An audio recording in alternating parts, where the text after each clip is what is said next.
Something remarkable is happening. Something that would have seemed impossible just a decade ago. The best and brightest young workers aren't staying in rich countries anymore. They're leaving. Not in a trickle, not as occasional outliers, but in numbers that should terrify policymakers in Washington, London, Berlin, and every other wealthy capital. In 2026, 1 in 4 Millennials and Gen Z workers are actively planning to leave the United States within the next 5 years. Among young American women aged 15 to 44, a staggering 40% say they would move abroad if they could. And it's not just America. Across Europe, young professionals are packing their bags for destinations that their parents would have considered career suicide. This is the great reversal. For a century, brain drain meant talent flowing from poor countries to rich ones. Ambitious Indians moved to Silicon Valley. Brilliant Nigerians became doctors in London. Talented Mexicans crossed borders for American opportunities. That was the natural order. Wealth attracts talent, and talent creates more wealth. But that order is breaking down. Right now, Indian professionals with elite American degrees are returning home. American scientists are choosing European universities over Ivy League institutions. Young Europeans are ditching London and Paris for Tallinn and Lisbon. And the reasons aren't what you think. This isn't about homesickness or cultural nostalgia. It's about cold, hard calculation. Young workers are running the numbers and realizing that rich countries aren't delivering on their promises anymore. The American dream? Unaffordable. European stability? Illusion. The equation has flipped, and the consequences will reshape the global economy for generations. Today, I'm breaking down exactly why the brain drain is reversing, what's driving young professionals out of wealthy nations, where they're going instead, what this means for the future of developed economies, and whether this exodus is permanent or just a temporary shock. Let's dive in. Point 1. The affordability crisis, when rich countries become unlivable. Let's start with the most obvious reason young workers are fleeing. They literally cannot afford to live in the countries they're told are wealthy. Here's the brutal reality in 2026.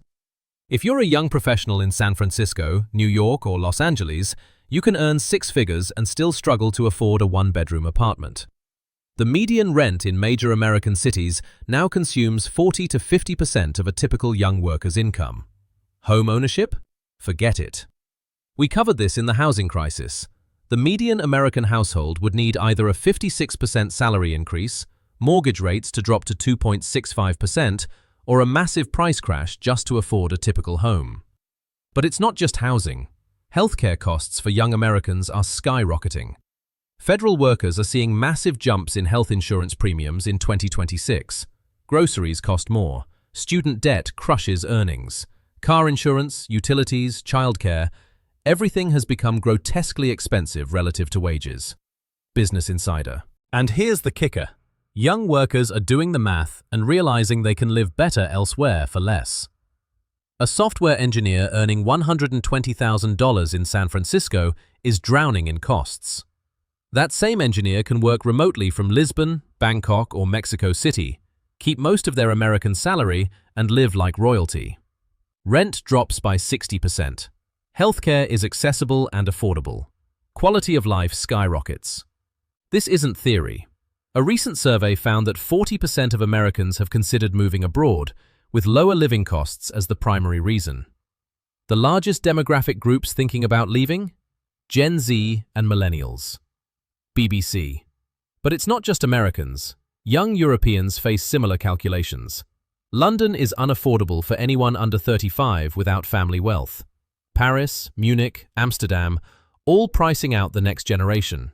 Meanwhile, cities like Tallinn, Lisbon, and Valencia offer comparable infrastructure, modern amenities, vibrant culture, and costs that are 40 to 50% lower. The affordability crisis has created a perverse situation where developing cities offer better quality of life than developed ones.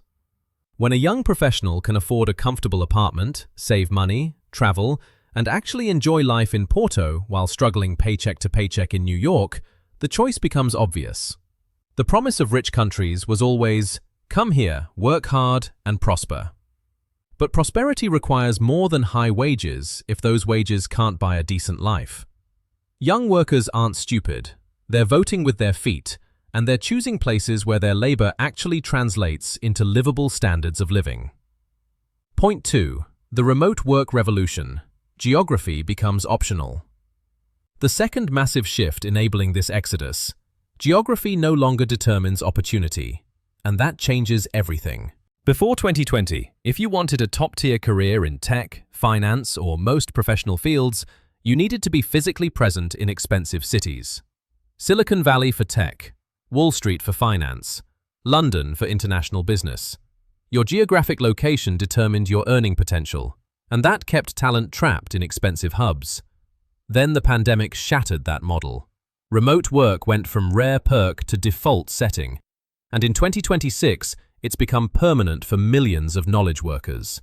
Companies realize they don't need everyone in expensive offices. Workers realize they don't need to sacrifice their quality of life for career advancement. This unleashed digital nomadism on a scale never seen before.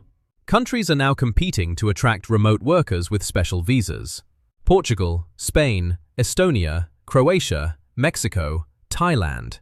Dozens of nations have created digital nomad visas that allow you to live there legally while working remotely for companies anywhere in the world. Immigrant Invest. The math is simple and devastating for expensive cities. A product manager can work for a San Francisco company, live in Bali, and pocket the difference. A consultant can serve London clients while based in Lisbon. A developer can code for a Berlin startup from Buenos Aires. Their skills remain valuable. Their income remains high, but their costs plummet. And it's not just about saving money, it's about lifestyle. Young workers increasingly value experiences over things. They want to travel, explore different cultures, live in multiple countries. Remote work makes that possible without sacrificing career trajectory. The 2026 data is stark. Nearly half of Gen Z and Millennials have seriously considered leaving their home country. Among those who've moved, the majority cite remote work as the enabler. They can take their developed world salaries and apply them to developing world costs, creating an arbitrage opportunity their parents never had. LinkedIn. This geographic flexibility also means young workers are less tolerant of dysfunction in their home countries. High taxes, political instability, social tensions. If you can work from anywhere, why stay somewhere that's declining? The option to leave makes people actually leave when conditions deteriorate. Rich countries built their dominance partly by being the only places where ambitious people could access opportunity. Remote work has demolished that monopoly, and young workers are the first generation to fully exploit this freedom. Point 3. The reverse brain drain. Emerging markets lure talent home. But here's where it gets really interesting. Young workers aren't just moving to cheap beach towns to work remotely, they're increasingly moving back to emerging markets for actual career opportunities that now rival or exceed what's available in the West. Take India. For decades, the flow was one direction. Indian engineers and doctors emigrated to America for better opportunities. But in 2026, that flow is reversing. Indian professionals who spent years in the US are returning home in large numbers. Why? Because India's economy is booming, and companies are desperate for leaders who understand global business. Economic Times. The reverse brain drain is driven by several factors. First, tightening US immigration policies are making it harder for foreign professionals to stay. Visa uncertainty, costly renewals, and hostile political rhetoric are pushing people away. Why deal with that stress when you can return home to growing opportunities? Second, emerging markets are offering competitive salaries, especially at senior levels. India needs executives who've managed scale and complexity at global companies. They're willing to pay for that experience. A returning Indian executive might take a modest salary cut compared to Silicon Valley, but when adjusted for cost of living, they're often better off financially. Third, there's the opportunity factor. The US job market is saturated in many fields. Competition is brutal. Advancement is slow. But in India, Southeast Asia, parts of Africa and Latin America, there's explosive growth and a shortage of experienced talent. Young professionals can rise faster, have more impact, and build more wealth. China is actively recruiting its diaspora back. They've created special programs to lure Chinese scientists and engineers from American universities, and it's working. Faced with research funding cuts in the US and political tensions, many are accepting positions in China where they can access resources and support that America is no longer providing. Reuters. Even European countries are capitalizing on this. Germany is positioning itself to attract talent fleeing American immigration restrictions. They see an opportunity to reverse their own brain drain by becoming the destination for professionals leaving the US. This isn't just about individuals returning home. It's about global competition for talent becoming truly global. Rich countries assumed they'd always win that competition by default. But when you combine better opportunities, lower costs, growing markets, and decreasing immigration hostility in emerging economies, the calculus changes fast. The brain drain isn't just reversing, it's accelerating. And every talented professional who leaves takes knowledge, networks, and potential innovation with them. Point 4. The political and social calculation. Exit as protest. But economics and opportunity don't tell the whole story. There's also a profound sense among young workers that rich countries are simply broken, and they don't want to stick around for the decline. Let's talk about the political calculation. Young Americans are increasingly alienated from their political system. Regardless of ideology, many see dysfunction, polarization, and governments that don't address their needs. When asked why they want to leave, many cite political instability, erosion of rights, and fear about the country's direction. Among young American women, the desire to leave has hit record levels. 40% say they'd move abroad if they could. Many cite concerns about reproductive rights, healthcare access, and political extremism. When you don't trust your government to protect your fundamental rights, leaving becomes a rational choice. Gallup. There's a concept gaining traction: exit as protest. Traditionally, if you didn't like your country's direction, you stayed and fought for change. But young workers increasingly see exit as more effective than voice. Why spend decades fighting political battles you're losing when you can simply leave for somewhere better? This isn't cowardice, it's pragmatism. If you're a young professional with in-demand skills, you have options your parents didn't. Why accept declining standards when you can choose better? Social factors matter too. Many young workers cite cultural reasons for leaving. They want to experience different ways of living. They're attracted to societies with better work-life balance, stronger community ties, less materialism. Northern European countries, parts of Asia, and Latin America offer different social models that many find appealing. There's also the doom loop effect. As talented young people leave, the countries they abandon become less innovative, less dynamic, and less attractive to the next cohort, which accelerates the exodus, which weakens the country further. It's a vicious cycle that's hard to break once it starts. Ireland's National Youth Council warns that without urgent action, they risk losing a generation of talent and resilience to emigration and exclusion. The cost of living crisis, combined with lack of opportunity, is pushing young Irish people abroad at alarming rates. Youth.ie. This political and social dimension is what makes this exodus potentially permanent. It's not just economic arbitrage, it's a loss of faith in the social contract. Young workers feel betrayed by societies that promised prosperity but delivered precarity. And once trust is broken, it's nearly impossible to rebuild. Point 5. The long-term consequences. What happens when the young leave? So, what does this mean for rich countries hemorrhaging their young talent? The consequences are more severe than most policymakers realize. First, there's the immediate economic impact. Young workers are the tax base of the future. They're the ones who'll pay for aging populations' healthcare and pensions.